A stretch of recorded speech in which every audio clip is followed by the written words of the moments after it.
అందరికీ నమస్కారం. నా పేరు రమ. అనుకోని పెళ్ళి 19వ భాగం. రచయిత గీతాంజలి గారు. అరగంటలో అర్జున్కి సంబంధించిన డీటెయిల్స్ అన్నీ పెట్టి సందీప్కి ఫోన్ చేశాడు రాజనాథం. రే, ఆ కారు ఎవరిదో తెలుసా? ప్రతాప్ వర్మ గారిది. సౌత్ ఇండియాలోని నెంబర్ 1 బిజినెస్ మ్యాన్. అలాంటిది వాళ్ళ కారులో వెళ్ళడం చూశానంటావేంట్రా అని తల కొట్టుకున్నాడు. వాళ్ళ ఇంట్లో ఎవరెవరు ఉంటారు అన్నాడు సందీప్ ఇంకా అనుమానంగా. అతను, వాళ్ళ ఆవిడ, వాళ్ళ ఒకే ఒక కొడుకు, అతని భార్య అన్నాడు రాజనాథం. అతని భార్య ఎవరు అన్నాడు. వాళ్ళ ఫ్రెండ్ కూతురంట్రా బాబు. ఎందుకు నీకు ఇవన్నీ? అందులో నువ్వు చెప్పిన మనిషి లేదు, ఓకేనా అన్నాడు రాజనాథం. అన్నాడు సందీప్. తన మెదడుకి సర్ది చెప్పాడే కానీ మనసుకి సర్ది చెప్పలేకపోయాడు సందీప్. నేను రాధికని మర్చిపోవడమా? నెవర్ అని అనుకున్నాడు. పెదవుల మీద గర్వంతో ఎక్కువ ఆలోచిస్తున్నాను నీ గురించి. ఎందుకు నన్ను రాక్షసుని చేసిన నువ్వే ఇప్పుడు పిచ్చివాడిని కూడా చేస్తున్నావు? పర్సులో ఉన్న భూమి అమ్మగారి ఫోటో తీసి కోపంగా అడిగాడు సందీప్. కార్ స్టార్ట్ అయిన పావుగంటకే కూడా భూమి ఏమీ మాట్లాడకపోయేసరికి చాలా ఆశ్చర్యంగా అనిపించింది అర్జున్కి. తల తిప్పి తన వైపే చూసేసరికి విండోకి ఆనుకొని డీప్ స్లీప్లోకి వెళ్ళిపోయింది భూమి. కార్ పక్కకి పార్క్ చేసి ఎన్ని ఫోటోలు తీశాడో భూమికి అవన్నీ కూడా చూసి చిన్నగా నవ్వుకుంటూ భూమి తలని తన భుజం మీదకి తెచ్చుకొని మళ్ళీ స్టార్ట్ చేశాడు డ్రైవింగ్. ఇంటి దగ్గరికి వచ్చేసిన నిద్రమత్తు దిగలేదు పాపకి. సీట్ మీద నుంచి కాస్త ముందుకు వంగి పెదవుల మీద చిన్న పెక్కిచ్చాడు అర్జున్. గుర్తుందా, ఇది మన రెండో కిస్ అని భూమి బుగ్గలు పట్టుకొని నిమురుతూ అడిగాడు. ఇల్లు వచ్చేసిందా? కళ్ళు తెరవకుండానే అడిగింది మత్తు మాటలతో. అన్నాడు అర్జున్ తనని తాను సర్దుకొని. సారీ అర్జున్ గారు, బాగా నిద్ర పట్టేసింది. బోర్ కొట్టిందా మీకు? సంజాయిషి ఇచ్చింది భూమి. ప్రశాంతంగా ఉంది అన్నాడు యాటిట్యూడ్గా. ప్రశాంతంగా ఉందట అని ఎక్కిరించి మీరెలా ప్రశాంతంగా ఉంటారో నేను కూడా చూస్తానంది భూమి. చూడటం తప్ప నువ్వేం చేయలేవన్నాడు అర్జున్ కార్ దిగుతూ. బాగా పొగరు. కొన్ని ఏరియాస్లో దీన్నే బల్పని కూడా అంటారు. అయినా మిమ్మల్ని అని ఏం లాభం? ఇలా ఉంటే ఎవరైనా అలానే ఉంటారు. బ్లాక్ టీషర్ట్లో ఉన్న అర్జున్ని వెనుక నుండే చూస్తూ అనుకుంది భూమి. రావా ఇంకా అన్నాడు అర్జున్. వస్తున్నా అని అంటూ పరిగెత్తి అతని వెనుకే. రజని, ఏం చేస్తున్నావు? పాలు మరిగి చేతి మీద పడిపోయేవి తెలుసా? కోపంగా అరిచాడు కిషోర్. ఏం లేదు అని అంది రజని తన కళ్ళు తుడుచుకుంటూ. ఐశ్వర్య వెళ్ళిపోయిన దగ్గర నుంచి రజని ఇలానే ఉంది. అది తన గురించి ఆలోచిస్తూనే అని తెలుసు కిషోర్కి. నిజానికి ఆయనకి మనసులో అలానే ఉంది. అల్లారు ముద్దుగా పెంచుకున్న ఒకే ఒక కూతురు. కానీ తన మార్గం తప్పుగా ఉన్నప్పుడు క్షమించాలనుకోలేదు అతను. కన్న తల్లి పేగుబంధం అలానే బాధపడుతుందని తెలిసినా ఏం చెయ్యలేని నిస్సహాయత. బాగున్నావా నువ్వు? అసలు తింటున్నావా లేదా? అన్నం కలిపి చేతికిస్తేనే ముట్టవు నువ్వు అనుకుంది రజని బాధగా. వరుణ్, ప్లీజ్, నా వల్ల కాదు, అర్థం చేసుకోవని బతిమలాడుతోంది ఐశ్వర్య. ఇదే లాస్ట్, మరి అడగను అన్నాడు వరుణ్. లాస్ట్ అనడంతో నోరు తెరిచి అన్నం పెట్టగానే నోరు మూసేసి ఇది లాస్ట్ అని ఇప్పటికే 20 సార్లు చెప్పావు. నోట్లో ముద్ద ఉండటం వల్ల ముద్దుగా చెప్పింది ఐశ్వర్య.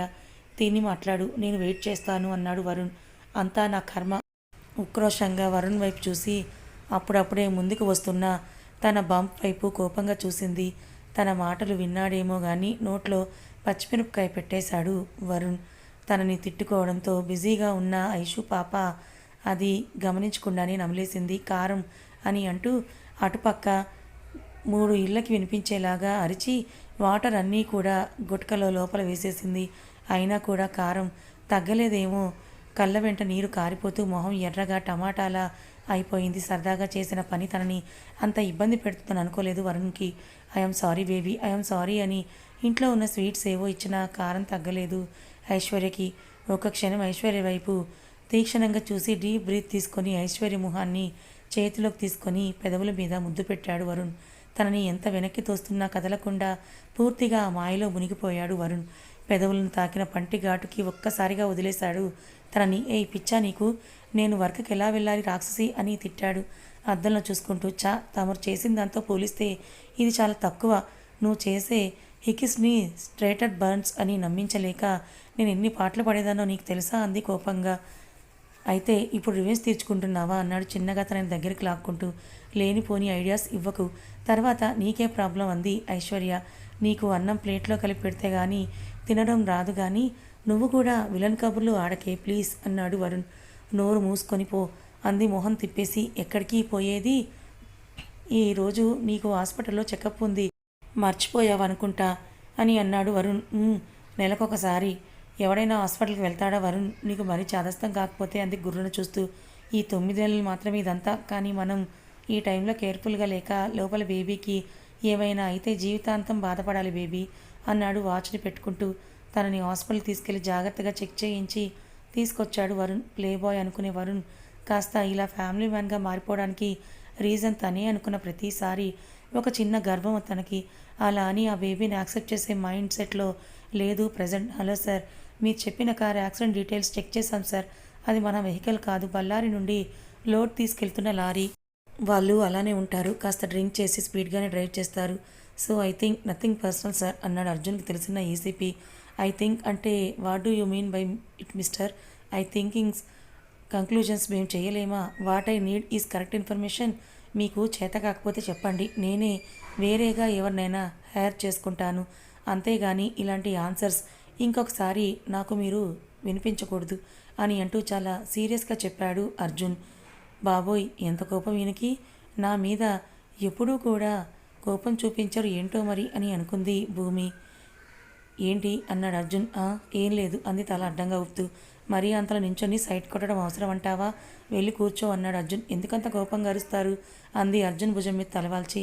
అరవకపోతే పనులు అవ్వవు అన్నాడు అర్జున్. నేను మా మావయ్య వాళ్ళ ఇంటికి వెళ్తున్నాను అర్జున్ గారు, నైట్కి వస్తానంది భూమి. ఓకే, కార్ తీసుకొని వెళ్ళు అన్నాడు అర్జున్. కారా? ఎందుకండి, నేను మెట్రోలో కానీ బస్సులో కానీ వెళ్తాను అంది భూమి. సిటీ బస్సా?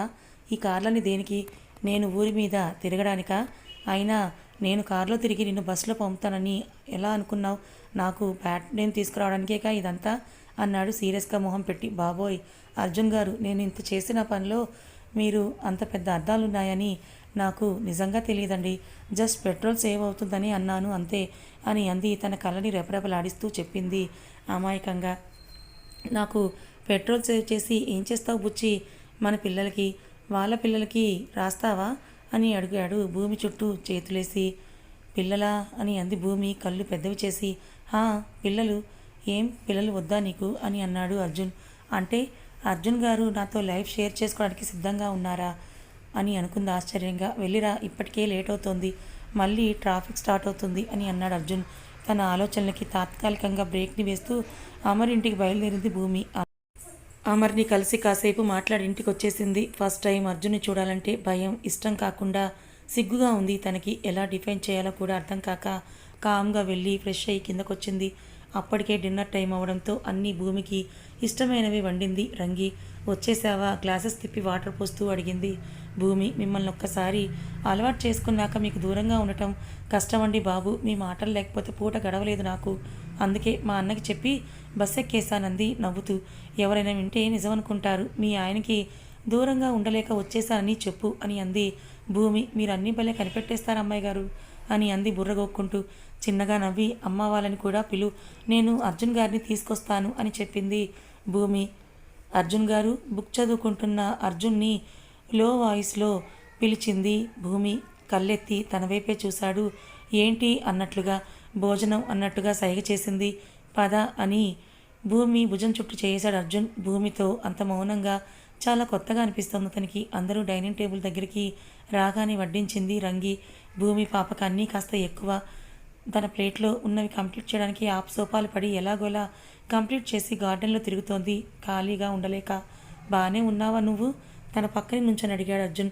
తుల్లిపడి తిరిగింది అర్జున్ వైపు వెన్ను తట్టుకుంటూ. బాగానే ఉన్నాను అర్జున్ గారు అంది భూమి కళ్ళు పూర్తిగా దించేసి. మరి ఇంత రాత్రి ఇక్కడ తిరగడం ఏంటి అన్నాడు తన చుట్టూ చేతులేసి. ఊరికే టైంపాస్ అని నవ్వింది చిన్నగా. వెళ్దావా అమర్ దగ్గరికి? ఎలా ఉంది తనకిప్పుడు అని అన్నాడు. బాగానే ఉన్నాడని అర్జున్ వైపు పూర్తిగా తిరిగిపోయి, నిజంగా మావయ్యకి బాగానే ఉందా అర్జున్ గారు? ఇప్పటికి ఇది 3వసారో 4వసారో యాక్సిడెంట్ అవ్వడం, అది కూడా లాస్ట్ 2-3 ఇయర్స్లో. తను కూడా రాటుదేలిపోయాడు. ఇప్పుడు ఆ దెబ్బల్ని కనీసం పట్టించుకోవడం కూడా లేదు. అన్ని టెస్టులు చేశారు కదా, ఏం ప్రాబ్లం లేదు కదా అని అంది భూమి. అన్నీ ఓకే కానీ లాస్ట్ 2-3 ఇయర్స్లో అన్నిసార్లు యాక్సిడెంట్ అవ్వడం ఏంటి? అన్నిసార్లు అయినా కూడా పోలీస్ కంప్లైంట్ ఇవ్వలేదా మీరు అని అడిగాడు అర్జున్ కాస్త ఆశ్చర్యంగా సీరియస్గా. మేము ఇస్తాము, కానీ వాళ్ళు అది లోడ్ ట్రక్ అని ఓవర్ స్పీడ్ ఏదో ఒకటి చెప్పేసి పెనాల్టీ ఇచ్చేస్తారు కానీ ఎప్పుడు కేసు ఫైల్ చేయలేదు అంది భూమి. ఎక్కడ? హైదరాబాద్లోని పోలీస్ స్టేషన్లో కంప్లైంట్ ఇచ్చారా అన్నాడు అర్జున్ ఆలోచిస్తూ. హైదరాబాద్లో ఎలా ఇస్తామండి? యాక్సిడెంట్ అయిన ప్లేస్లోనే ఇవ్వాలి కదా అంది భూమి. అంటే 4 సార్లు ఒక్కసారైనా హైదరాబాద్లో జరగలేదా అన్నాడు అర్జున్.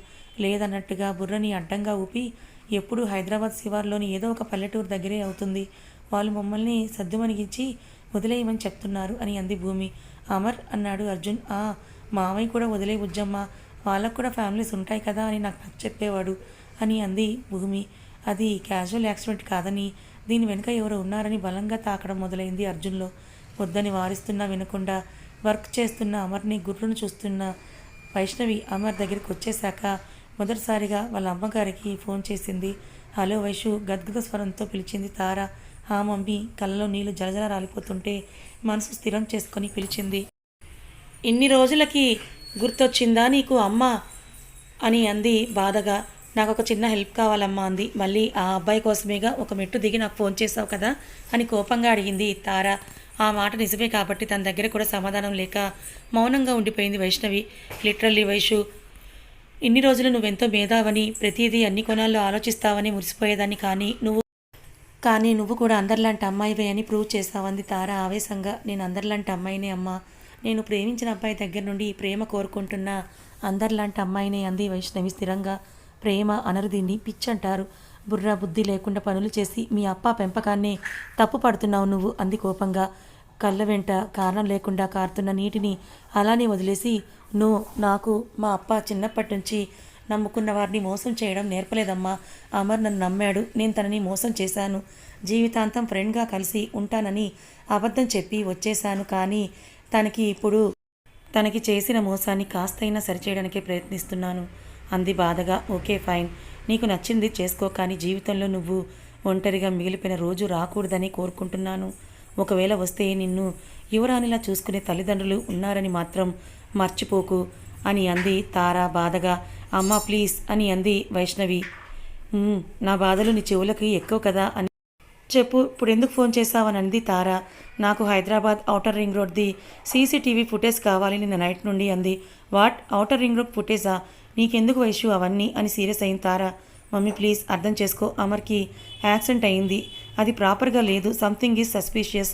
ఆ ఫుటేజ్ వస్తే కానీ నేను నమ్మలేనంది. అమర్కి యాక్సిడెంట్ అయిందా? హౌ ఈజ్ హీ నౌ అని కంగారుగా అడిగింది తార. ఒక పక్క కోపం చూపిస్తూనే అల్లుడి మీద ప్రేమ చూపిస్తున్న అత్తని చూసి నవ్వుకుంటూ పర్లేదు అంది చిన్నగా. అవన్నీ మీ అప్ప చూసుకుంటారు, నువ్వు జస్ట్ తనకి హెల్ప్గా ఉండు చాలు అని అంది తార సీరియస్గా. అప్పాకి ఆల్రెడీ తెలిసే ఉండొచ్చు, బట్ ప్లీజ్ నాకు కూడా కావాలంది వైష్ణవి మొండిఘటం. మీ అప్ప నోటి నుండి ఊడిపడ్డావుగా అంది తార కోపంగా. నువ్వు అది తిట్టనుకుంటున్నావా? నా వరకు అదొక compliment. Vaishnavi Raghavan, daughter of Raghavan, అచ్చం తండ్రిలా ఉంటుంది అని అందరూ అనేటప్పుడు ఎంత గర్వంగా ఫీల్ అవుతానో నీకు తెలుసా అని అంది వైష్ణవి. అంత గర్వంగా ఫీల్ అయ్యేదానివి మరి ఎందుకు ఇలా చేస్తున్నావు వైషు? నువ్వు ఏది కోరుకున్నా కూడా 2 నిమిషాల్లో నీ ముందు తెచ్చి పడేసేవారు మీ అప్ప.